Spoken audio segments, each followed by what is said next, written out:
Morning guys, Dave Canterbury at the Pathfinder School. What I thought we'd do today is have a little discussion basically about camping.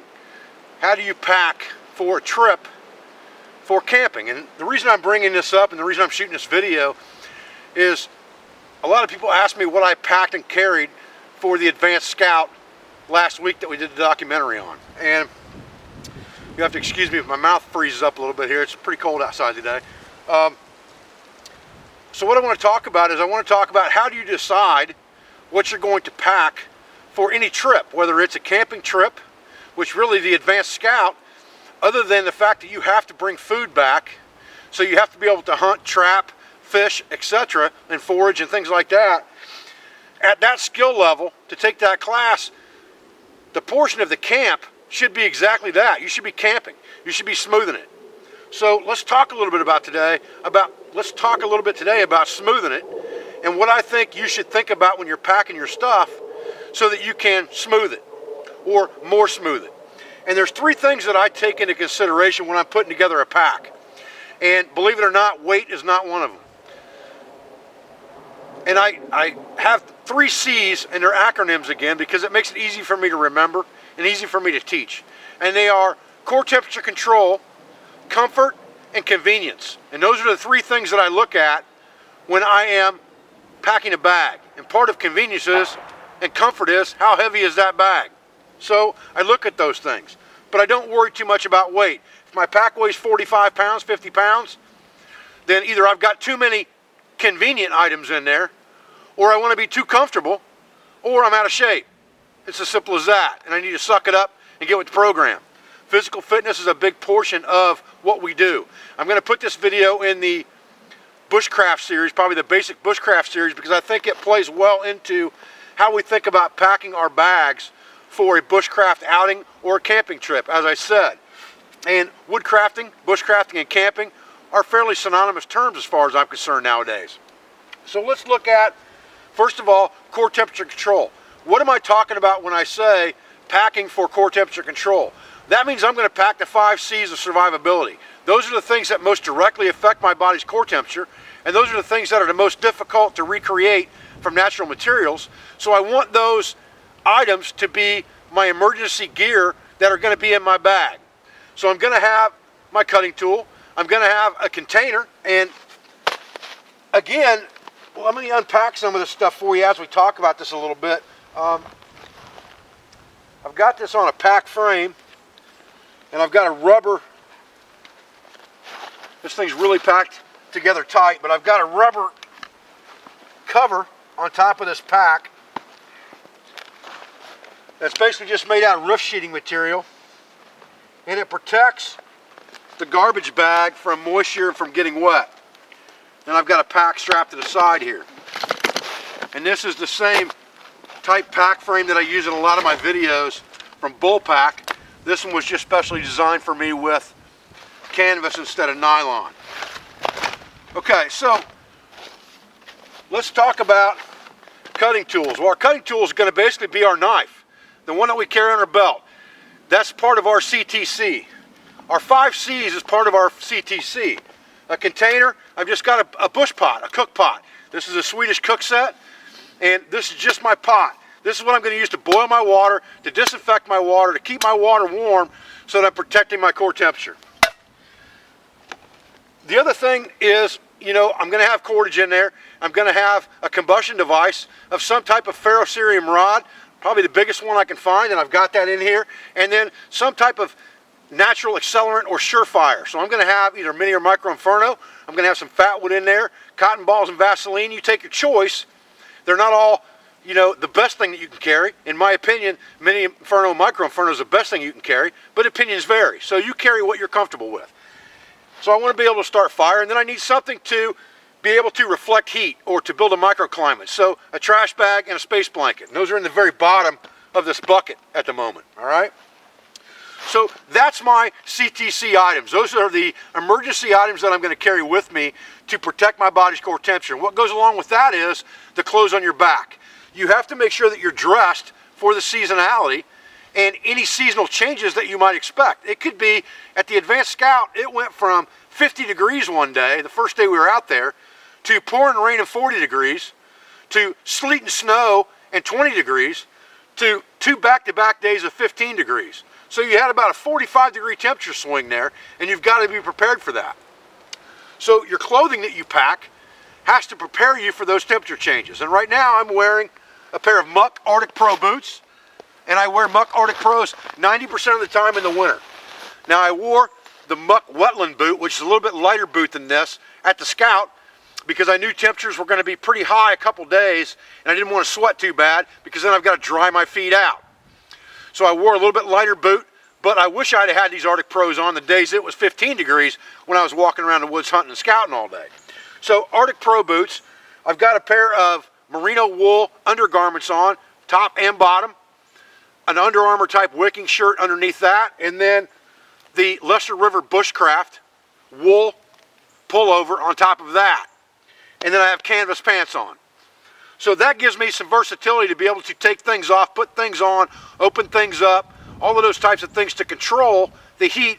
And then I've got a good fur hat on, I've got a set of wool gloves on, and I've got a set of fur mittens right here. They're made out of beaver.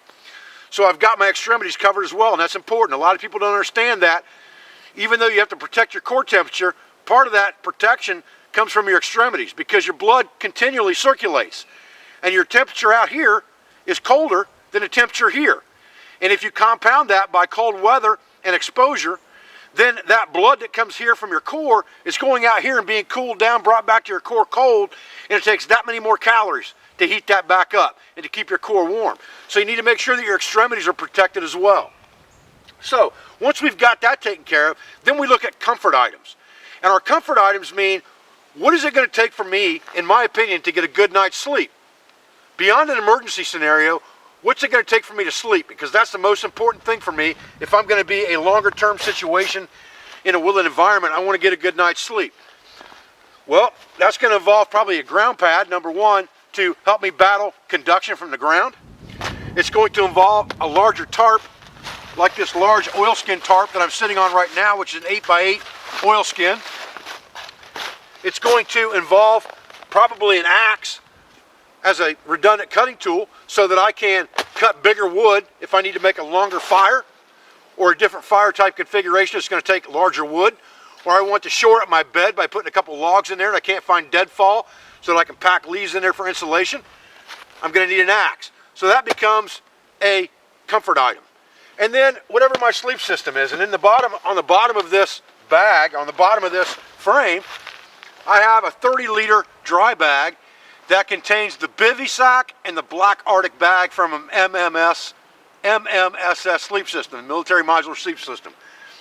That will keep me warm below zero. Without the green bag, as long as I'm dressed properly, I can strip down to the merino wool minus 33-degree underwear that I've got on, the long pants and the top, crawl into this bag as long as I have a good pad and a good shelter, either in a V or with a fire in front of it in an open front, and I can sleep at 0 degrees with that, no problem. No problem at all. I have 100% confidence in that. Okay, so that gives me more of a comfort item. Now I'm smoothing it a little bit. Now I got a good, comfortable night's sleep. So those things dictate what's going to be comfort items for me. What's it going to take for me to get a good night's sleep? Once all of that stuff is packed up, now I'm looking at convenience items. How much does my pack weigh right now? I've got my core temperature covered.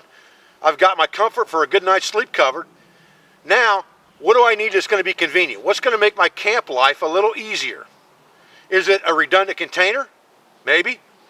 Maybe it's just another container that you can use to drink water out of, so you can boil, dump, and drink, or store water in. And it can be multifunctional in that maybe this one's got flour in it for a little extra food. Or maybe this contains my 1 pound of powder that I generally carry with me if I'm on a hunting trip. Convenient items like spices, like this Old Bay seasoning, which I carry in lieu of salt and pepper because it has both. So I carry this as my salt and pepper item. Those are convenient items. Maybe a cooking skillet of some kind where I can actually fry food if I want to. After I boil it, I can parboil it and then fry it. Those are convenient items that make things easier for me. A candle lantern. Those are the convenience items that we'll pack on top. And that's the last thing I'm going to pack, because it's the last thing I'm worried about. Convenience is the last thing I'm worried about. Comfort I'm worried about if I'm going to be there a little bit longer term. but my CTC items are my main concern.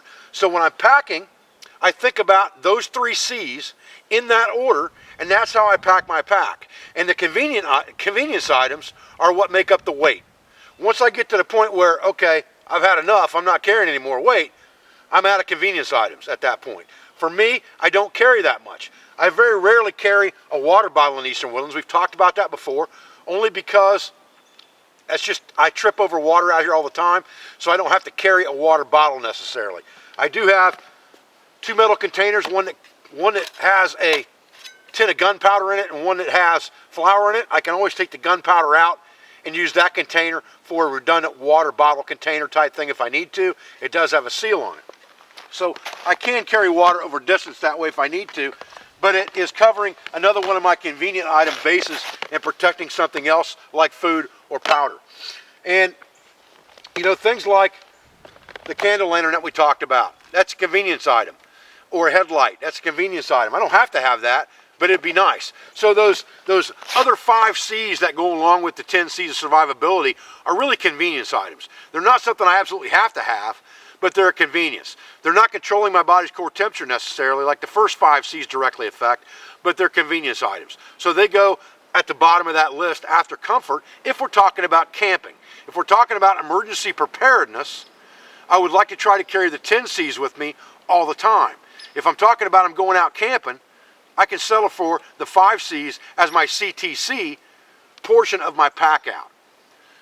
I'll always have the 10 C's with me somewhere. I'm always going to have that sail needle in here. I'm always going to have cotton bandanas. I'm always going to have a compass. I'm always going to have some type of a headlight as a convenience item or a candle lantern or something like that. So those C's are all going to be covered in the end, but they're not considered in the first portion of my pack out. They're considered in the last portion of my pack out when I'm talking about bushcraft camping or woodcraft camping type scenarios. So what I generally do is I carry the pack frame, I carry the bucket. That gives me a big container that I can put things in like firewood, carrying back to camp, game carrying back to camp. I can use it for a trap basket. I can use it for a seat. If I'm hunting, I can take it off the frame and sit on it. It's got the 30-liter waterproof bag on the bottom of it that contains my sleep system. That becomes another container. I usually carry another 10-liter dry bag in my pack is going to be where a spare pair of socks generally are, and then a spare top that's made out of merino wool. Then I can put these items, as it gets warmer outside, I can put these items inside to protect them from rain. And I always have an oilcloth type watch coat for rain protection, a minimum of a 55-gallon trash bag I can make rain gear out of, or some type of a rain garment. Those things would always be in there depending on the temperature. And that's what you have to think about when you're packing. What are the seasonal changes that you can expect? And then walk down the list from CTC to comfort to convenience. This is what I've got to pack to make my trip so that I'm smoothing it and not roughing it. But understand that to really smooth it doesn't mean you got to pack the kitchen sink. It just means you got to have a few things that you know how to use well. Everything needs to be multifunctional. It doesn't really need to have a lot of weight to it necessarily. One container is good enough for me to smooth it for a long time. A knife and an axe is good enough for me to smooth it for a long time. So think about those things when you're packing your kit. I'm sorry if I rambled on a little bit here, but I wanted to get this covered and talk about that a little bit. I had people ask me what I had packed for the Advanced Scout, and these are the things that I packed. Inside here, other than that, really, there's not a whole lot. There's a couple pieces of redundant cordage, there's a roll of bank line, there's a couple of spare candles for the candle lantern, and there is a pack of wet wipes. Now, this is a convenience item all the way, but it doesn't weigh anything. So if you're skinning game and things like that and you're worried about getting your hands infected, some type of an antibacterial hand wipe will help you clean the blood and things off your hands, disinfect any wounds that you might get, as well as using it for your backside. And that's a real convenient thing. Or taking, some type of a quick down and dirty, I've got to scrub my private parts because I've been out here for 3 days and they're starting to stick to my leg. This is what you want for that. Doesn't take up a lot of room, 99 cents. Throw it in your haversack, throw it in your pack, done deal. It's very much a convenient item, but it makes it very convenient. Anyway, I appreciate you guys joining for this video today. I hope I didn't ramble on too much. I'm Dave Canterbury at the Pathfinder School. I thank you for everything you do for me, for my school, for my family, my friends, affiliates, sponsors, and instructors. I'll be back with another video as soon as I can. Thanks, guys.